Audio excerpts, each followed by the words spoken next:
Hey guys, welcome back. Today we are talking about our Week 7 fantasy football starts and sits. That's right, we're going to tell you who you should keep in your lineup and who you need to sit down. Let's start this fantasy football podcast right meow.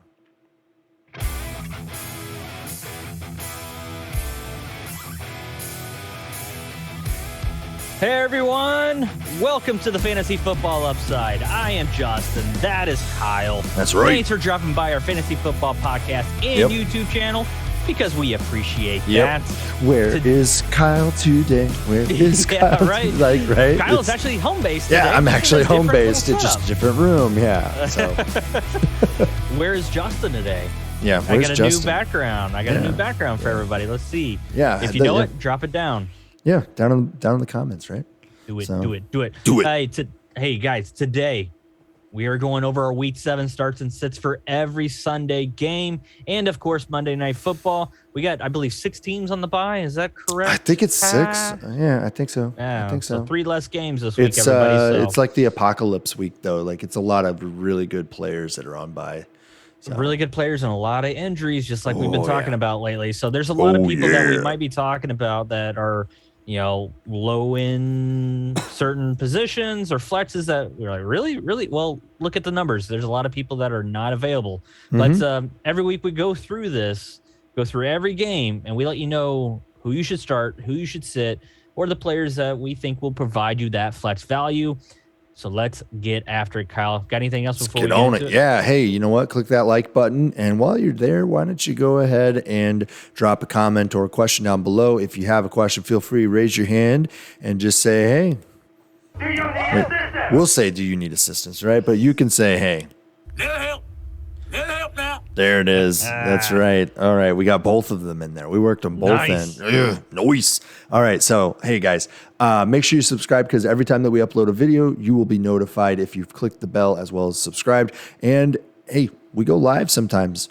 This one, we haven't been able to go live for a little, I think for like 2 weeks or something. Maybe we did it last week or something. But we generally did do our this. Sunday show. Yeah, generally we do this one on Thursdays, but we're not recording this one on Thursday. It was a travel day, so things are kind of screwed up a little bit. But hey, we try to record it on Thursdays during Thursday Night Football. Come hang out. If we're live, you'll find out because we tweet it. We also have it, we tweet it or something. Yeah, I don't know. Somebody does. And then we also, I say it like I'm a pro at that, right? Like not at all, not even remotely. And then, and you'll also get notified. I think they notify you via email on YouTube if you are subscribed and have that bell clicked as well. So but there's actually a little notification that will come up if you're on YouTube, and actually you'll get a notification on your phone if you got that set up as well and you subscribe to us. Well, nice.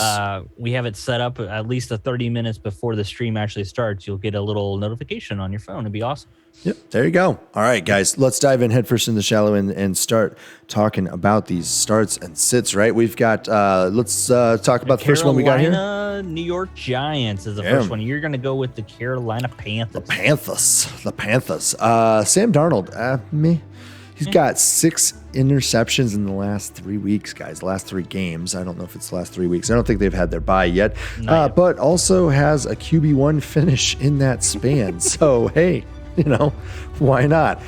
So I'm looking for him to be a QB2 with QB1 upside possible. But, it's the Giants. Anything's possible. I mean, it could be great. Could be awesome. Could be absolutely terrible. So he's a flex, like 2 QB super flex type of league situation for me, but he does have upside to sneak into that QB1 territory. I think he was the QB1 actually in the game that he was a QB1. I think he was first overall. All those rushing touchdowns, probably. Yeah, that's probably what it is. Chuba Hubbard is a start for me. DJ Moore is also a start for me. Robbie Anderson, I'm considering as a flex. These are all strictly because they're facing the Giants, who are just, here it is. The worst. That's right. There it is. They are the worst. They're not good this year, guys. There's going to be some heads rolling here soon, I'm guessing. Part of it is that guys aren't healthy. You got Saquon, I think, is already confirmed out. You've got... you've got Galladay. Sorry, yeah. Here we go. Giants, what do you got? Well, Yeah, All right. Yes. Saquon ruled out. Kenny Galladay ruled out. Kadarius Toney ruled out. That's 3 pretty good playmakers are already out for this week. Daniel Jones. Well, we presume that they are. I mean, No, they are. They've already been ruled out. No. We know they're out. We presume they're good playmakers who are out. I mean, I see what you did there. Yeah. I see what you did there.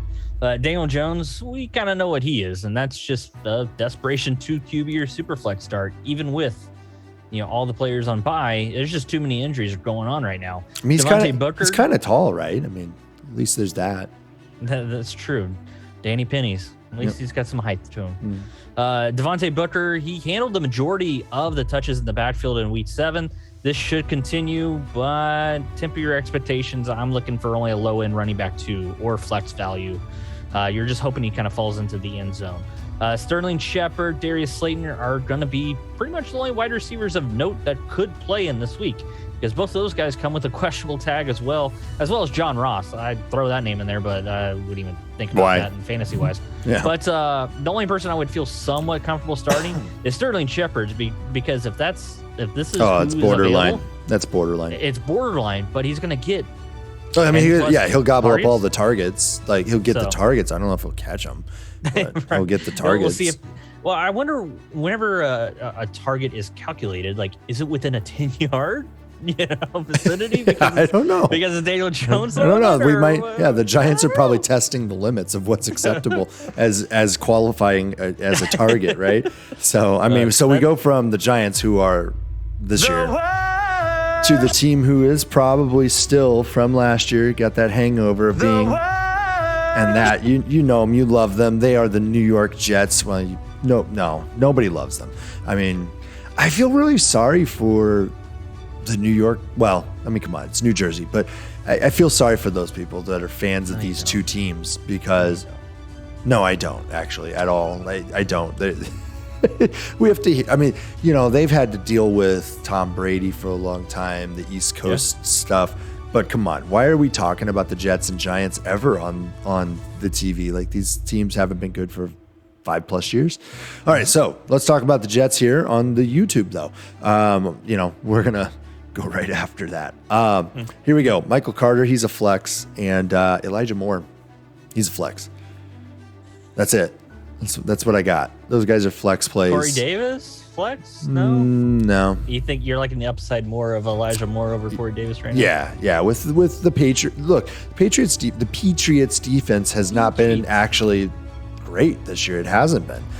They've been kind of vulnerable. I don't see how the Jets figure it out though. But I think you have to take an upside look. If you're going to start either of these guys, you're looking for an upside shot here. Really, that's what you're doing. I don't see any world in which the Jets generate value against this defense, even though it's very mediocre at best. So, no, nothing really. I mean, it's just a flex with those guys, and don't put them in your flex spot, but consider them flex value. Like, don't expect to get much more than that. When we say flex, guys, that's what we always mean when we're talking about starts and sits. You should always keep your flex the latest player that you have in your lineup. Absolutely. All right, so for the Patriots, Mac Jones, this is a pretty plus matchup going against the Jets, and I actually think he's going to sneak possibly into that discussion of like high-end QB2. That's could exactly sneak into where one. I have him. Yeah. I have a high-end QB2 right now for Mac Jones. Damian Harris, I mean, if he plays, you start him. I mean, once again, this is a plus matchup. It's a running back 1 week for him. It is. Yeah. Keep an eye on how healthy he is. Make sure he does actually dress. So he has been banged up quite a bit with rib injuries. I think I saw that. I think I saw something somewhere saying that he's good to go, or at least. But it's Belichick. So neck down is where he's hurt. Yeah, probably. I think he's okay up here. Yeah. But neck down. But you know what? Hey. Not so much here. I don't trust Bill Belichick until I see a dude actually on the field getting the ball put into his hand during the actual game. Because, man, Damian Harris, last year, they said he was perfectly fine. And then 3 hours later, Bill Belichick in a press conference said he was perfectly fine. And then hours later, put him on IR. You're not bitter because not at all. I'm not bitter at all because I got James Robinson out of the ordeal. That's true. Anyways, so if for some reason Damian Harris were to sit, Ramondre Stevenson would potentially be a flex player, flex value, I should say. But they would probably rely on a lot of veterans, the Brandon Boldens of the world, and a couple like J.J. Taylor as well.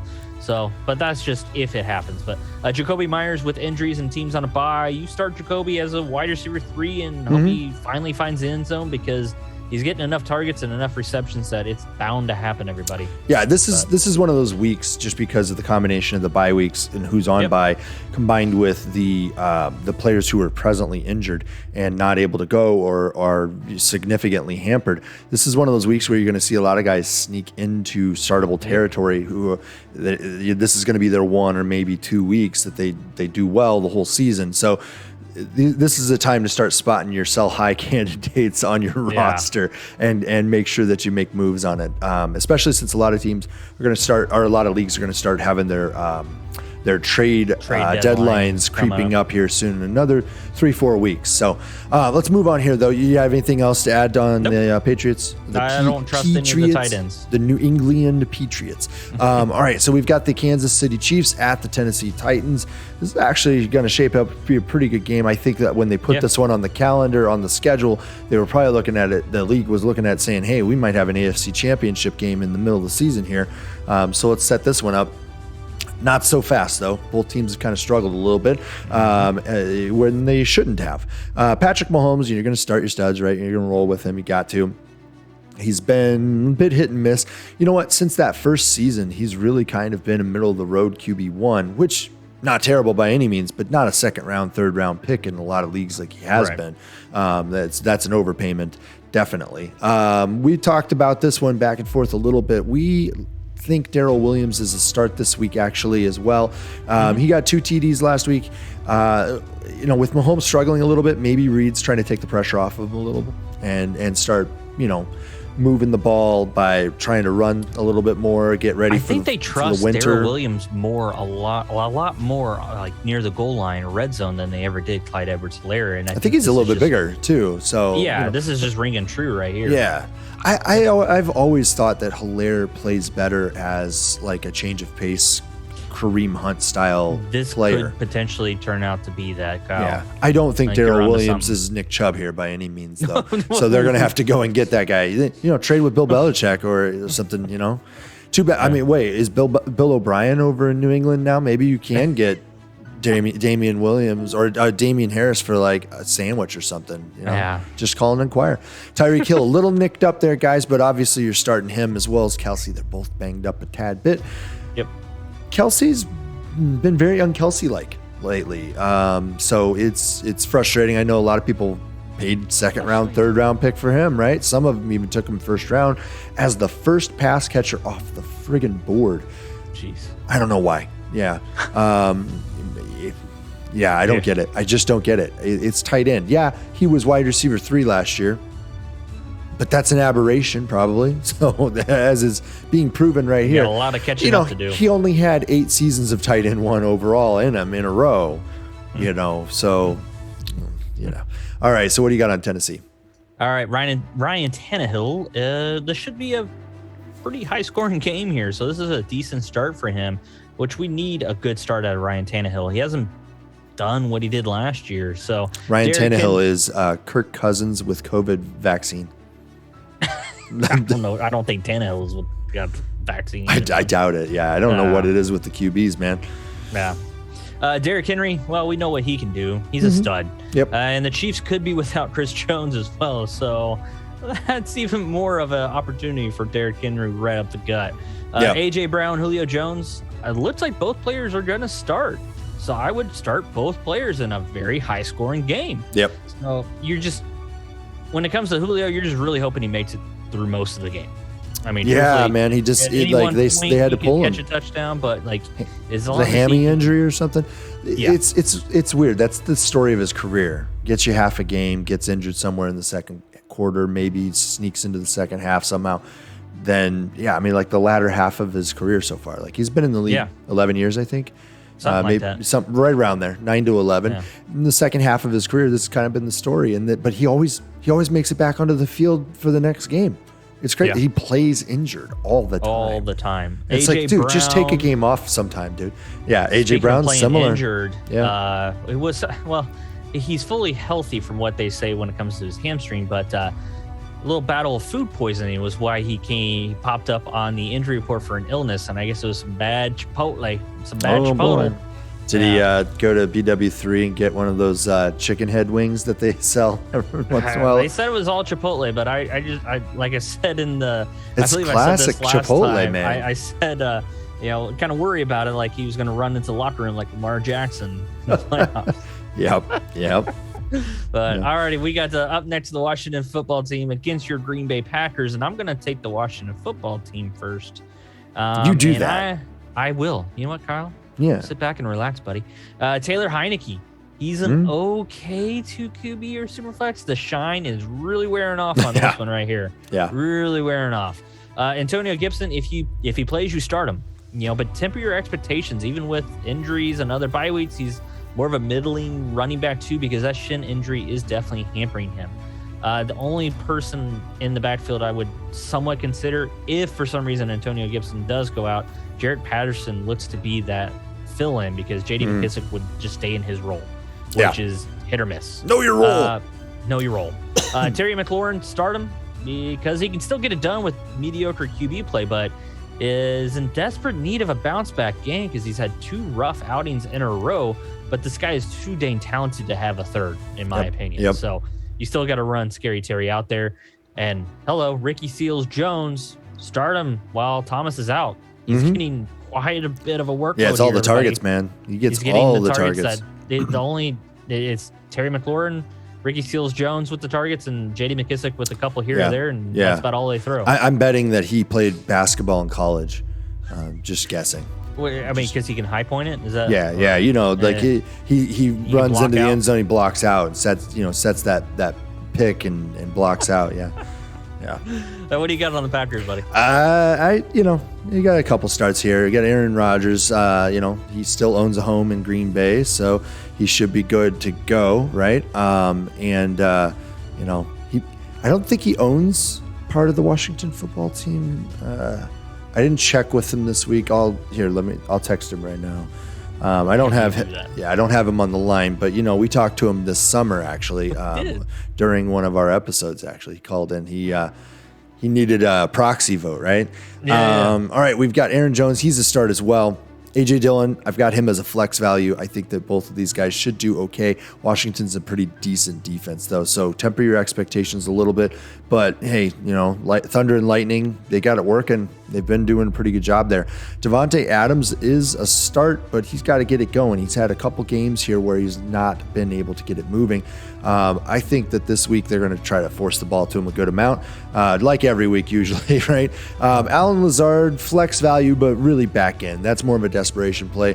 That's really because Marquez Valdez-Scantling is still out. They're still looking for that wide receiver 2 to step up. Amari Rogers, hey, there was a play last week with him, and it looked really good. I liked what he's doing. I think it was like a wide receiver screen or just kind of like a swing route on the left side. Looked really good. That's a guy that, hey, you should write it down a little bit. Write that down. Make a mark, a little star next to his name. He could pop up later in the season as a value that you can make a play for or pick up off the wire late in the season. Because those rookies, they're starting to incorporate him. They're starting to get him in there. But one note I did want to make is that Marquez Valdez-Scantling, MVS, is eligible to be activated off of IR, but probably won't be this week. So if he fell to your waiver wire through the bye week apocalypse that we're presently having or have had recently, that's a guy that I would, if you have space to stash, I would consider stashing him. He's led the league over the last, I think his entire career in targets over 40 yards and catches over 40 yards on any given season. So when he catches, it's a deep ball usually, and I think it's like half the time that he catches a ball over 30 yards, it goes for a touchdown. So it's got a good amount of upside. They need him back out there. They're looking for that wide receiver too, and he's it when he's eligible to play. So it's a good amount of information there. Sorry, guys. Atlanta Falcons at the Miami Dolphins. I'll take the Falcons. We've got Matt Ryan. He's a flex, super flex, 2 QB league only sort of thing. He's looked a little bit better He's looked a little bit better coming back to life. Defense isn't the greatest, man. No. And that's really the upside. They should be. Yeah, that's really the upside here. And I think part of it is that they tried so hard to make Mike Davis a thing. And it just ain't working. And I don't think it's any fault of Davis or the offense scheme. I think it's more of a fault that the line just is not set to run block as much. It's a lot. It's a lot more. Look, what they built that offense to be for years and years with that line was to be guys who could get back and set and take the onslaught rather than push guys around as much in the running game. It's two different directions that these guys go on the play, right? And so they've been built to pass protect, not to run. And so I think you're a year or so away before they're able to get the offensive line in position to make Mike Davis really be a standout player. He shined when he was in Carolina because that offense was designed to run first, right? So I have both these guys sitting as flex values. Calvin Ridley is a start still. If Matt Ryan and Calvin Ridley are going to have a chance, Ridley's got to wake up and have a good game. He's starting to come to life. And Miami's defense good right now, so fire them up. I think both corners were out last week, and I don't know if either Byron Jones or Xavier Howard are going to play again this week. Yeah, so I don't know. I think Xavier Howard was somewhat last minute, if I recall, but that he was out. But sometimes that's not the best thing to see happen. Corduroy Patterson is also a guy that we're firing up. We were talking about this before. We're like, the way they use him, he's good for 100 in a TD. It seems like it's just the way it works. He did have a little bit of a lull, but he's back at it and ready to go. I think Kyle Pitts, I've got him as a sit, guys. He's finally. I put the note in there for you. Yeah. So he finally got it done with all of the injuries when they played in London last in week 5, but obviously we still don't trust him. He's a wide receiver. He's not a tight end. They're playing him at tight end. He's a wide receiver. And so as a result of him playing tight end as a wide receiver, he gets to play on first and second down and generally comes off the field in third down. And, the result is that Hayden Hurst is eating into that third down situation. He's just able to handle the pass rush a little better. They want to send Pitts out, but I don't know what they were thinking here. They really shouldn't have drafted him. So they should have gone offensive lineman. I mean, come on. Yeah. Penny Sewell's available. All right. Actually, was he the guy they should have? Was he? I thought Pitts went. No, was Pitts 4 or 7? Yeah, which one was Pitts it? Was 4. He was 4th, and Sewell went 5th. Sewell was 7, but was Rashawn Slater is Rashawn Slater. 10th. Yeah, he's becoming the best offensive tackle in quite a few years coming out. But Yeah. All right, for the Miami Dolphins, Tua. He's a high-end QB2 this week. No, he's not.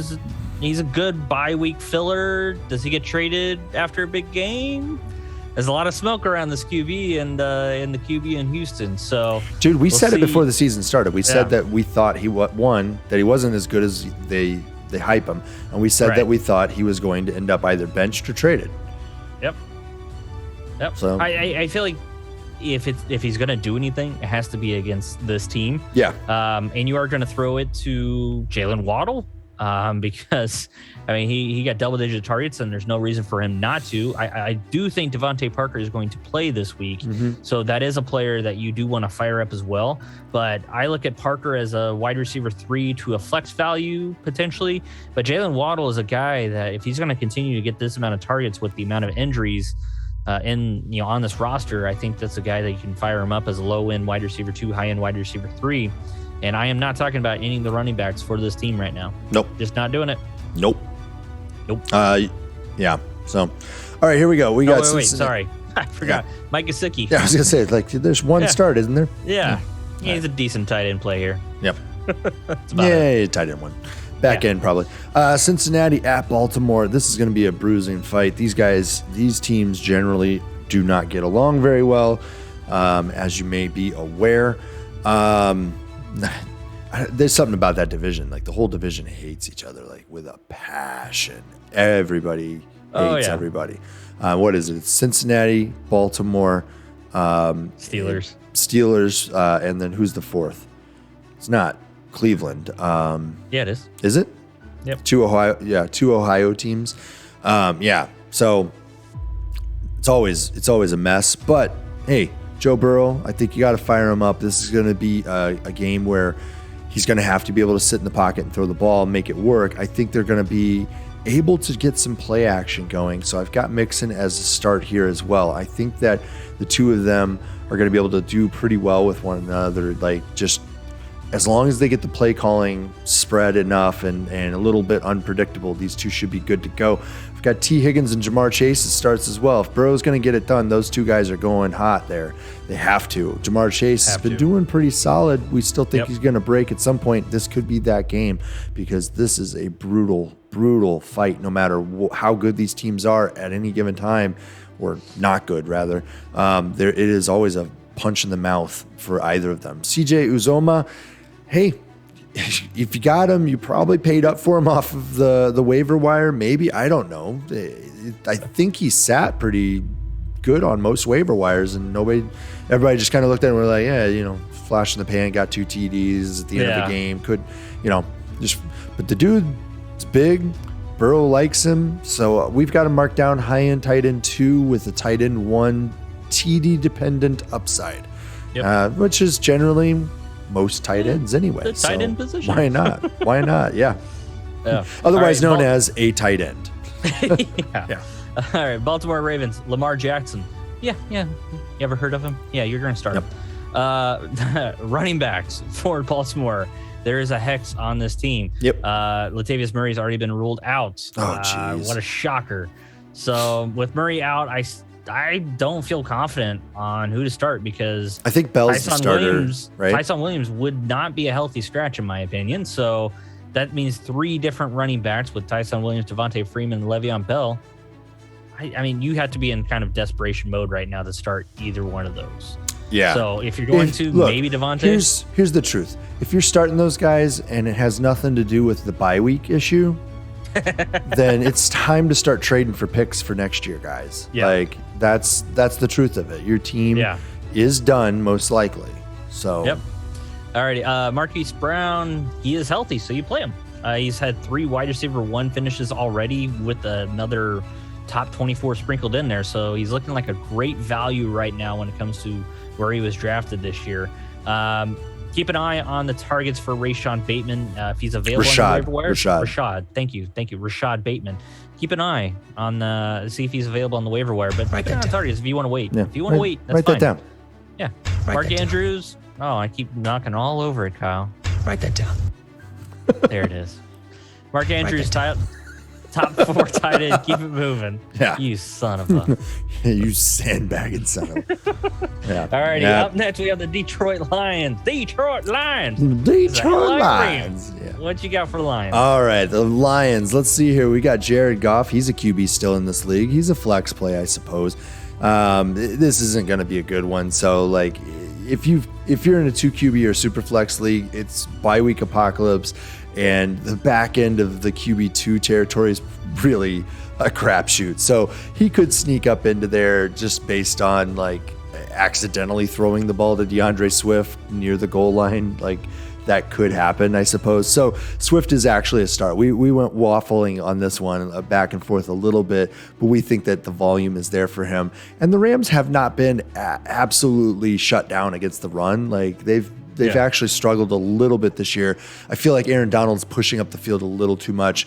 I think that's just kind of opening up some lanes. Yeah, it's opening up some lanes. And then you've got Ndamukong Suh in the middle. And he doesn't ever want to go after running backs for some reason. Like, that's just not his thing.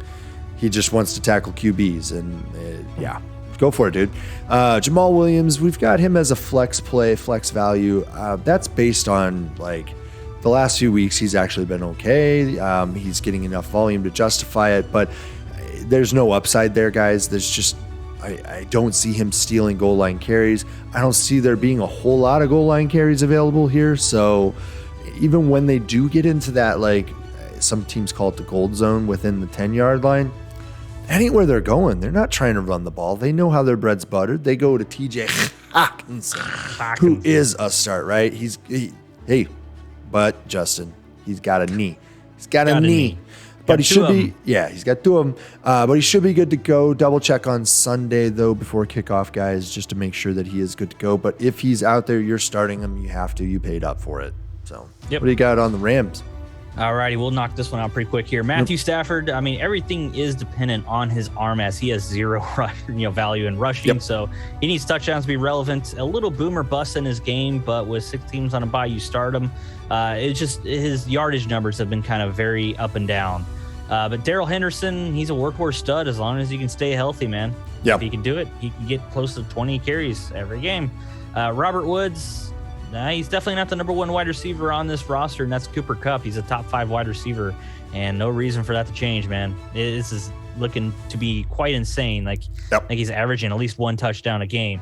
But Robert Woods, low-end wide receiver 2, he's becoming more and more touchdown dependent.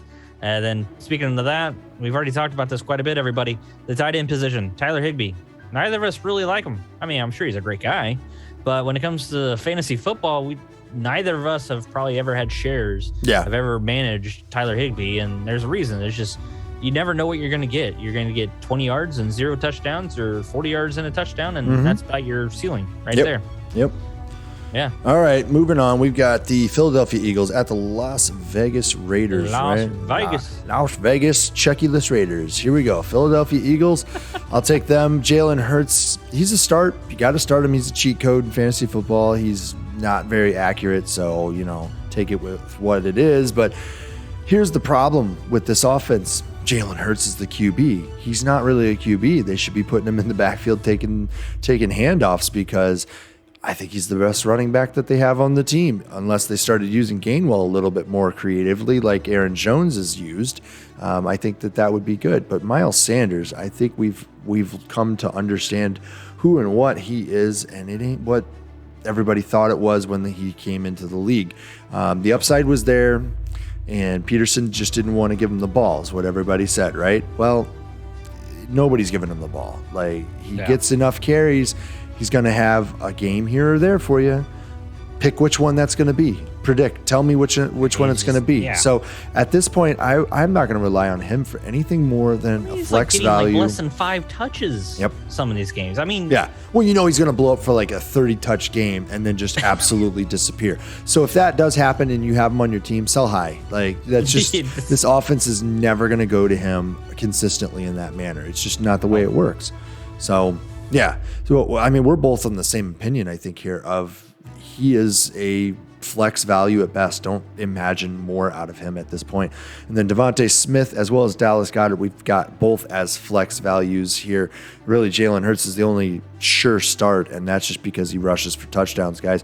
Goddard is a high-end tight end 2 with a TD dependent touchdown 1 upside. I mean, it's the tight end position. Zack Gertz is gone. Yeah. Oh yeah. All the promise of Dallas Goedert can be realized, right? Because Zack Gertz isn't there. Just like last year for like 8 weeks straight when Dallas Goedert had no Zack Gertz on the team and had 1, I think, startable finish. The funniest thing is ever since the Zack Gertz trade, Howie Roseman, the GM for the Eagles, are talking up a former QB turned tight end Tyree Jackson.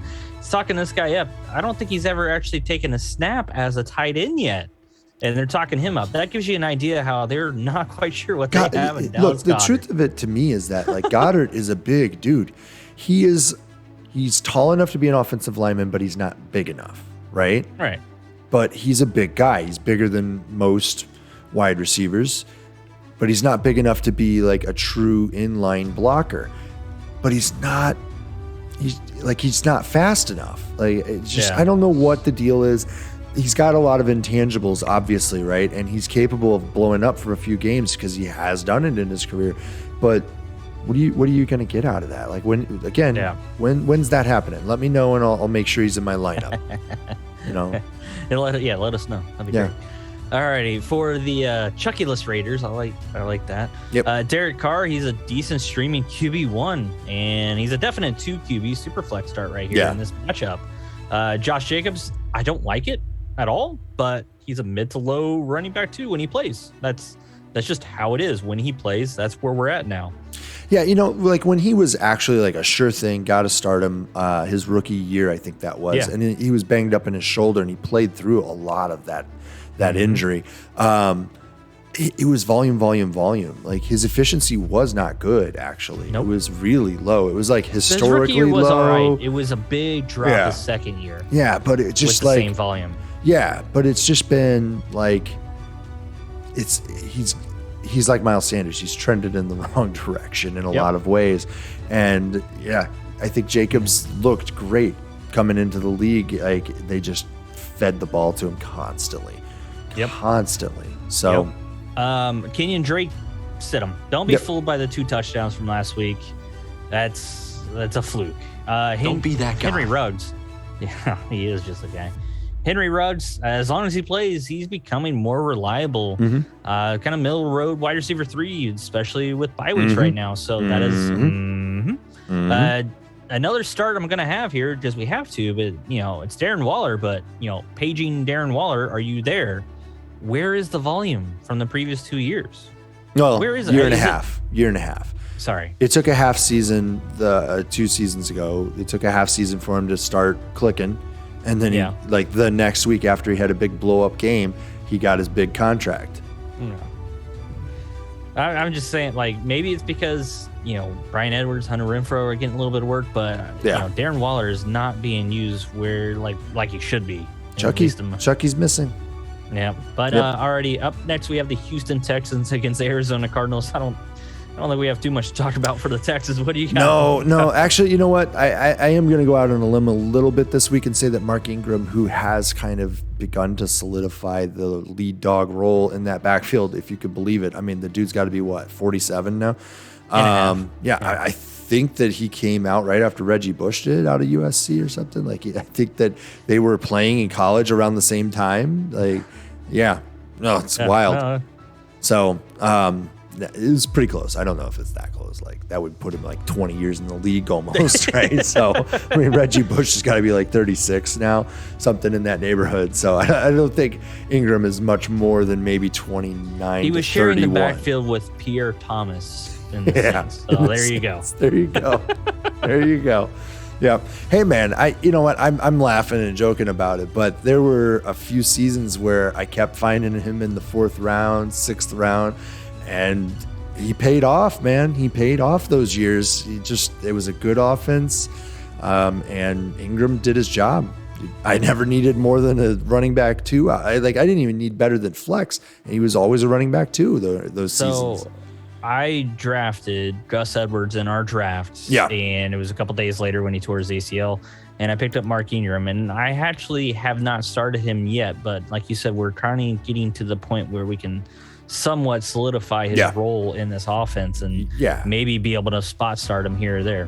I mean, on volume alone, especially in a week like this, right, where we've got a real issue with buys and injuries and all that stuff, this is a week where he could find his way, sneak into the back end of running back 2. It is entirely possible that happens. Just on volume alone. I mean, I think Arizona's going to score so quickly that even if they 3 and out the whole game, Houston's going to have like 22 series, so Brandon Cooks is the only true start on this team, guys. That holds true here just the same. Apparently he's the new proof because he's got Davis Mills throwing him the ball and he's still, I mean, he's slowed down a little bit the last, I think 2 weeks, but he's still pretty solid start. He was showing up as a high-end wide receiver 2 for a while there, upside 1 even. So which had to come back down to earth a little bit. I mean, come on. Yeah. Like he couldn't get Davis Mills a new contract, guys. Like he's a rookie. Yeah, you're gonna sign him to another. Yeah, they're like we can't let this guy go. He's good with Cooks. I keep waiting for Cooks to get traded. We're approaching the time in the season when Brandon Cooks gets traded. He's definitely been on this team way too long. It's like his average. He's been there nearly 16 games, I think. So that's just way too long. So, it's just way too long. It's like what 7 or 8 teams he's been on. I don't know. I think it creeps up every time I think about it. Yeah. I think it's like 4 or 5, but still, he's a 1,000-yard guy every year. He's just trying to do it again. Yeah. What do you got on the Cardinals? Kyler Murray. Yeah, you're gonna start the potential MVP right now, and he's added another weapon in Zack Gertz. Mm-hmm. He might come up in conversation here in just a little bit here, but Chase Edmonds, if he plays, then you could do worse than a low-end running back 2 of flex. James Conner, he's a great player to have, especially with Chase Edmonds really being hampered by the shoulder injury. So I would only think James Conner is a start if Edmonds does miss a game or two. That's the only time. I don't think this offense can really handle 2 running backs that are startable. When it comes to wide receivers, yes, you're going to start the future Hall of Famer DeAndre Hopkins. And then AJ Green, I actually have as a flex value, wide receiver 3, flex value. And I think that you can run that out for a couple more games until Zack Gertz really gets familiar with this offense. And then once that happens, there's one football, and you have 1, 2, 3, at least 4 wide receivers, a tight end, and you have a couple running backs that can catch the ball. And a QB who can run. So we're really going to have a good offense here, everybody. Yep. But you're just not going to have that many fantasy football players that you're going to be able to get a consistent work out of. I think, honestly, that they would be better served by turning Kyler Murray into Russell Wilson a little bit. I think they'd be better served by that. He's not running as much. Yeah. That is one thing. Kyler Murray is not running as much. He's learning. He's listening. Yep. So, let's keep you in there. One note here of this game, though, just one little special note is we always badmouth Houston, and that was mostly because of Bill O'Brien and Deshaun Watson too. But this is J.J. Watt and DeAndre Hopkins watching their old team come into town this week, guys. So they're primed to be beaten up, and these guys obviously have every incentive to do it. So just watch the sparks, guys. You might want to stand back because this fireworks is about to blow up on the ground here. All right, is that what you got? Yeah, not quite ready to start Zack Gertz. I mean, let's temper our expectations. This guy can't just jump right in. I know he's a veteran, but he can't just jump right into a brand new offense and try to do something. It'll take him a few weeks. Yep, that's it. That's it. All right, here we go. Chicago versus Tampa Bay. Chicago at Tampa Bay, right? We've got Chicago. I guess I'll talk about them. Justin Fields, you got to start him. He's potential running yards. There's some floor as a result of that. Touchdown, you could run one in, that sort of stuff. The issue is that he is not a very accurate passer, and his decision making has been very suspect. Watching him, I think it was last week when he was acquainted with his daddy there, he made some very questionable decisions and questionable throws that had me a bit concerned for his potential future value. Honestly, I actually liked that pick when they picked him. I thought it was a great move by them, and I think he has a lot of potential, but there is some cause for concern here. Is he getting naggied though? I mean, like Gase.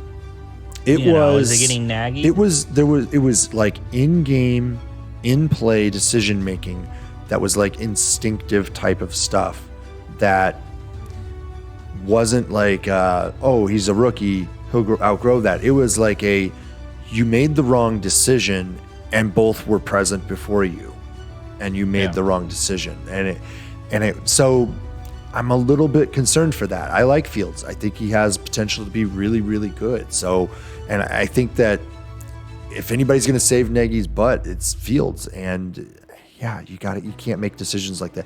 You can't throw the ball 45 yards down the field aiming for throwing it out of the back of the end zone. Like, you're already out of the pocket, throw it to the sticks. What are you doing?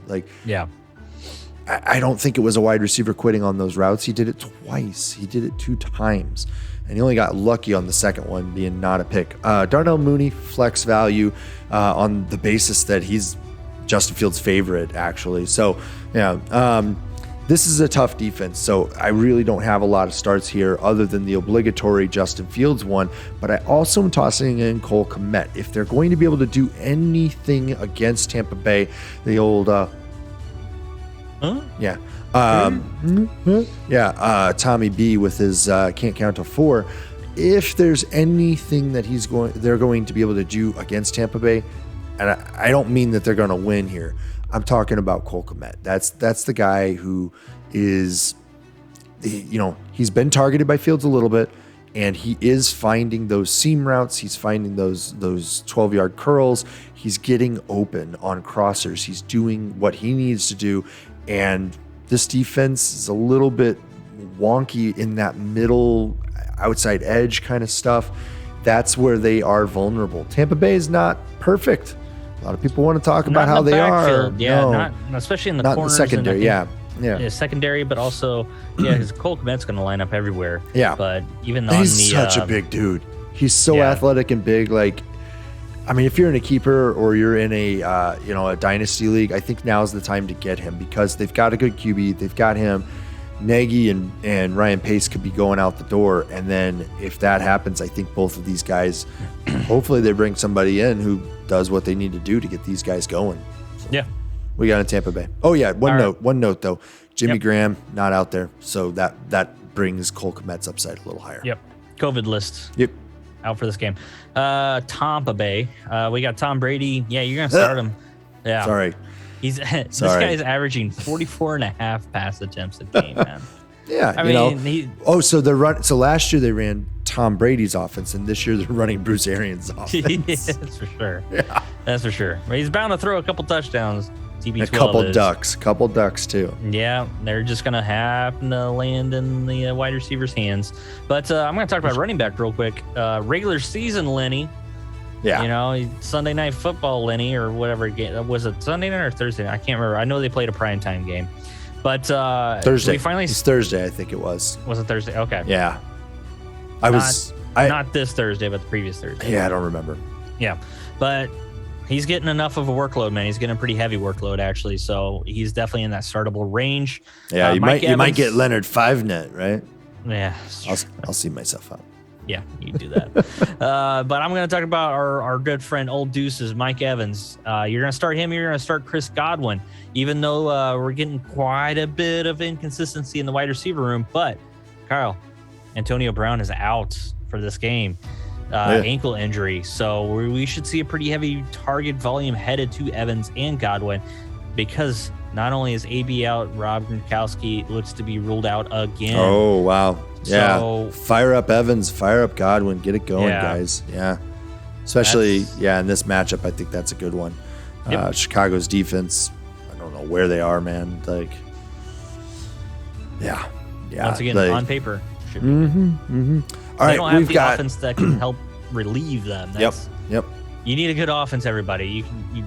You need an offense that can run the ball effectively. Without Montgomery, Chicago really doesn't have they don't have a clear picture of what they are as an offense. And my concern here is that Justin Fields is going to defer to running too much, too often. And when Montgomery is finally able to come back on the field, it's not going to be an effective running game just by the fact that they're going to be crowding the box consistently because Fields isn't throwing enough and especially not accurate enough yet. He could do what Lamar Jackson did, which was increase his accuracy every year. I think he could do that. I think anybody could do that. So here we go. We got Sunday Night Football, Indianapolis at San Francisco. Justin, get me Indianapolis. What do you got? Oh, hey, by the way, primetime game, Colts are away.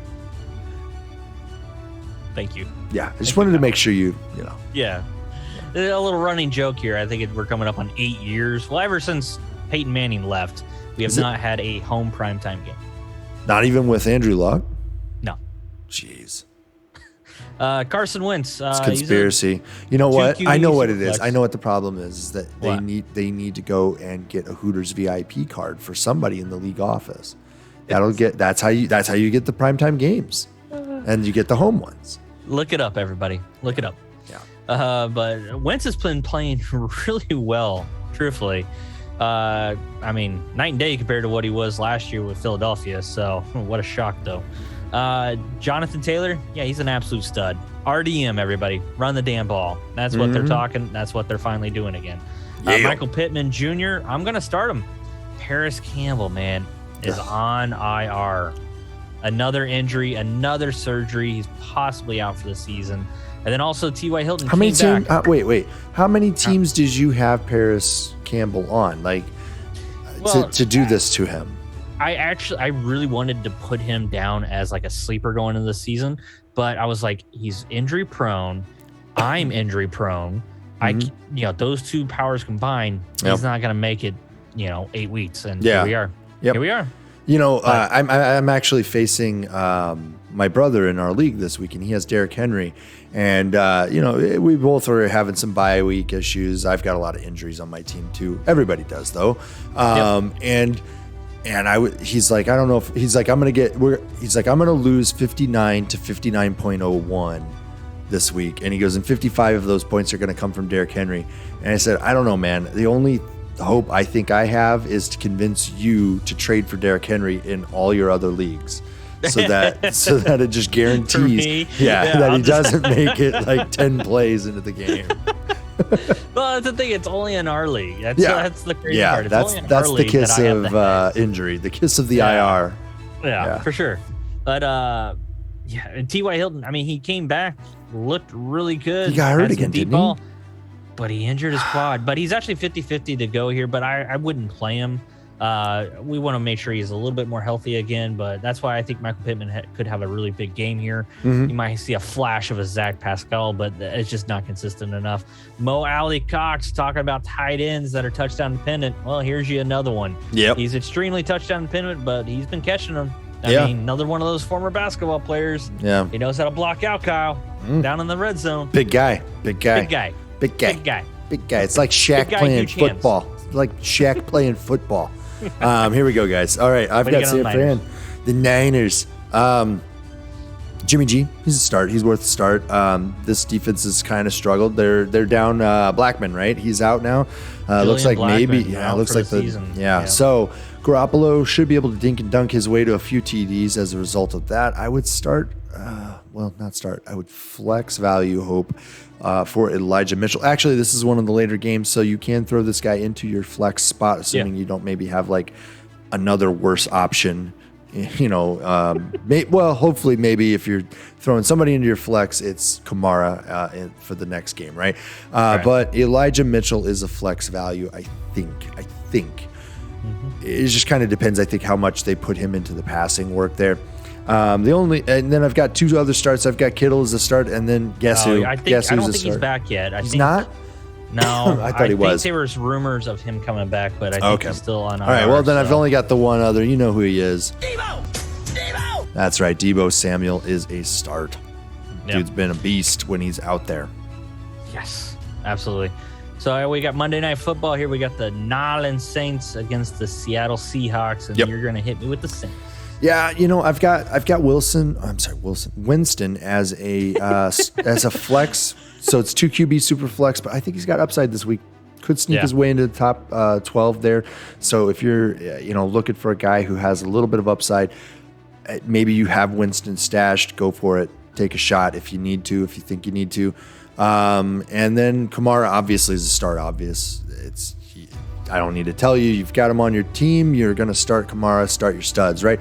The only other guy I've got here is Marquez Callaway. Both he and Winston blew up in week 5, right before they went into the bye. Callaway, we were talking, we think he had 2 TDs. I didn't feel like confirming it, but Winston, I think, had 4. And so it's a nice little stack. Maybe you roll a best ball stack that way or a DFS kind of thing. Maybe that's where you go with these guys. But I've got both of them marked down as flex values. Obviously, if they connect like they did last time, they're both absolutely, top 12 at their position because I think they were. So, yeah, I think Winston was actually like top 4. So yeah, I'm assuming Callaway is probably pretty dang close then with the couple tutties. Yeah, I mean 2 touchdowns is going to get you there. I mean, because usually you're north of 70 yards with 2 TDs at least. Generally, I think it was right around that 70 yards. Yeah, yeah. I don't know. I don't know. His over under this week's probably a little bit lower than that, but yeah. You looking it up? Is that what you're doing? Why don't you pop over and talk about Seattle here? There we go. Hey, that's not a bad over under. That's some promise. You're good. All right. So for the Seattle Seahawks, I'm kind of talking about the running backs because I'm not going to talk about the QB, but the only thing I'm going to talk about the running backs is Chris Carson is on IR. Alex Collins may not play. Rashad Penny may be activated and play. Yeah. DJ Dallas is nothing more than a change of pace back. So, yeah, let's just go ahead and avoid this situation that is the Seattle Seahawks. Pretty much everybody behind the line of scrimmage. Yeah, actually, yes. Correct. DK Metcalf, Tyler Lockett. Dare we say wide receiver 3s until Mr. Unlimited comes back? I mean, this guy's got all the talent in the world, but yeah. Well, and then also I think DK is questionable. I think he's got the questionable tag. DK and Tyler, I think, have been questionable for the last couple weeks. I think they're both hampered by probably back injuries from having to carry this dang team all the time. Yeah. I mean, yeah, that's what it is. Let's see here. I mean, DK only got 58 yards with Geno Smith last week, and I think he's nicked up a little bit here. I think he's probably good to go. He's removed from the final injury report. He had a foot injury. He's off the injury report. He should be good to go. He's still probably got a questionable tag because it was such a late in the week removal. So. With this being Monday Night Football as well. So yep. I think they should both be good to go. But like I said, you're just going to have to temper your expectations with Geno throwing the rock right now. I don't see any of them getting to 100 yards. I just don't, unless they make it happen. It's not happening. There's a difference. They're going to have to there's a difference between they're going to have to break a 5-yard, short little slant for an 80-yard gainer. So, I don't know. That's all I got on the Seattle, man. The truth is that this offense wasn't working very well before Wilson went out. Like, there was signs of a slowdown on Metcalf. Lockett was actually doing pretty well because, I don't know. Teams are focused on Metcalf. Yeah, so they are. This offense is struggling a heck of a lot now that Russell Wilson's out for it's possible. It's the rest of the fantasy season at least. It's 7-8 weeks potentially because they had complications and things. So he's got pins in that finger, I think. Yeah. So he's out there doing all his work. I don't know if you saw that video. I'm not absolutely ridiculous. No, come on, man. No, I'm not gonna. Ridiculous. It's ridiculous when he's not hurt. He's out there acting like he was playing, like he was he calling out. He was breaking the huddle. He was breaking the huddle. I did see that. Sociopath does that. Yeah. Mr. Unlimited. Yeah, that's Unlimited, right? Yeah. No, that is absolutely sociopathic behavior. It's psychopathic. That's not sociopathic. That's psychopathic. Thank you. Yeah, sociopathy is when you're using other people. Essentially, you see them as tools. Psychopathy. I'm pretty sure he looks at us as tools for his entertainment as well. Well, I look at him as a tool as well. That's for your entertainment. In a different sense. And he, in fact, is entertainment. The entire industry of the NFL is entertainment. I mean, that's what it is. They're paid greater than actors are, which they should be because they're putting their bodies at risk. Although I'm not going to bring it up, but they're putting their bodies at risk every single moment. So, they should be paid well. Anybody who says that they shouldn't should just, go back to your friggin' holler down in Kentucky and make some moonshine. Shut up. Jeez, people, go back to your shanties. Go back to your shanties. What is that from Happy Tar Gilmore? paper shacks. Yeah. All right, guys. I think shooter. We got to get Shooter on here. Yes. He's on all kinds of stuff all the time. He's always down. I don't know. He doesn't do a whole lot of acting anymore. I don't know if he's retired or not. He's a fairly nice guy from what I've seen though. So it's cool. All right, guys, that's going to do it for our starts and sits for week 7. Hopefully that helps you out. I don't know that we're going to be able to do our Sunday pregame show this week. That's going to be a toughie here. A little bit difficult this week, so do not count on us. But hey, look, if you've got questions, hit us up over on Twitter. Hit us up on the comments to this video as well. We'll try to keep an eye on things.